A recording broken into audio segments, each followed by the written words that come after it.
The resort staff treated me like visiting royalty when they learned about my circumstances. The honeymoon suite, with its infinity pool overlooking the ocean, and flower petals scattered across the king-size bed, became my sanctuary of rebirth. I spent 3 days in complete silence from Kieran, letting him wonder where I was while I rediscovered who I was without his constant judgment. But paradise has a way of putting things in perspective, and by day 4 curiosity got the better of me.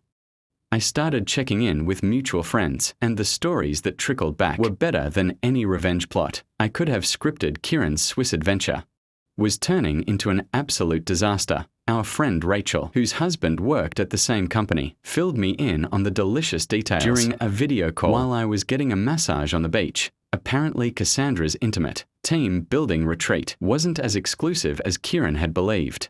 She'd been playing 3 different guys from the office against each other, promising each one that they were her special project. When they all showed up at the same Alpine lodge expecting individual attention, the competition turned ugly fast.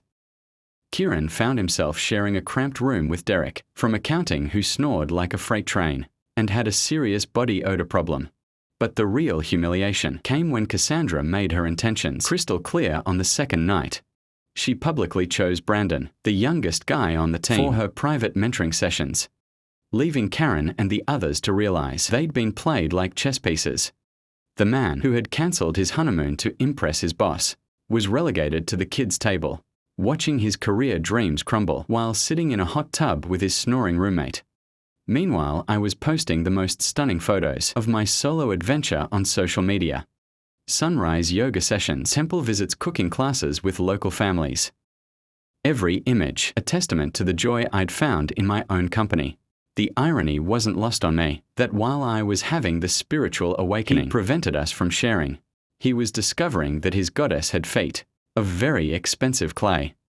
The final blow came when other wives started connecting the dots. Rachel told me that Linda from HR had begun asking questions about Cassandra's retreat patterns, and suddenly there was an internal investigation brewing.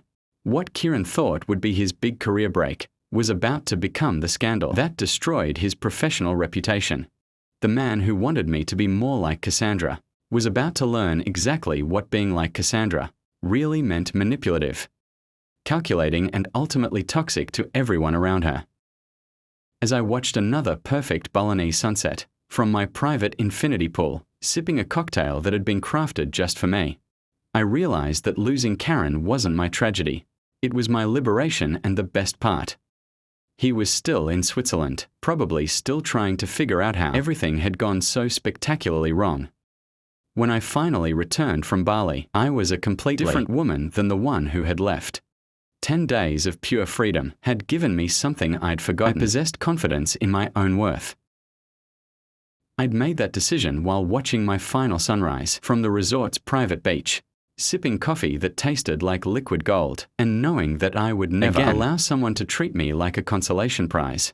Karen was waiting for me at our apartment when I got back, looking like a man who'd been through a psychological blender. The Switzerland retreat had ended 2 days early, amid what Rachel later described as total professional carnage. Cassandra had been quietly transferred to another division while the company conducted their investigation, and Karen was left explaining to his colleagues why he'd prioritized impressing a woman who was now persona non grata. He tried to hug me when I walked through the door, but I stepped back and set my suitcase down with the kind of calm authority I'd never felt before. That's when I pulled out the divorce papers I'd had drawn up during a video call with a lawyer from my Balinese paradise. His face went through about 5 different expressions before settling on something between shock and desperation. Riel, please let me explain everything. He started, but I held up my hand. For the first time in our entire relationship, he actually stopped talking when I signaled him to. I told him there was nothing to explain. His choices had been crystal clear. He'd chosen ambition over love, his boss's approval over his wife's respect, and a fantasy over reality. Those weren't mistakes, they were priorities. He begged me to reconsider, promising he'd learned his lesson, swearing that Cassandra meant nothing to him. But you know what? I'd learned something too. I'd learned that I didn't need his permission to be happy, didn't need his validation to feel valuable. and certainly didn't need his promises to build a beautiful life. The last thing he said to me was that he'd never find anyone like me again. I looked him straight in the eye and said, "I know, and that's your loss. Not mine."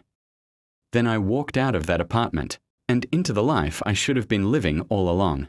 A year later, I'm writing this from my new apartment in Portland, where I landed an incredible job at a creative agency that values innovation over politics.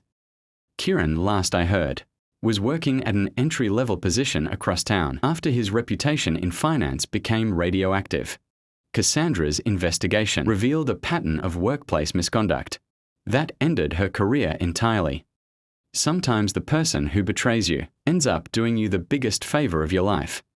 They force you to discover just how strong you really are, just how much you're worth, and just how beautiful life can be when you stop settling for scraps from someone else's table. That cancelled honeymoon became the beginning of the greatest love story I've ever lived, the one where I finally learned to love myself enough to demand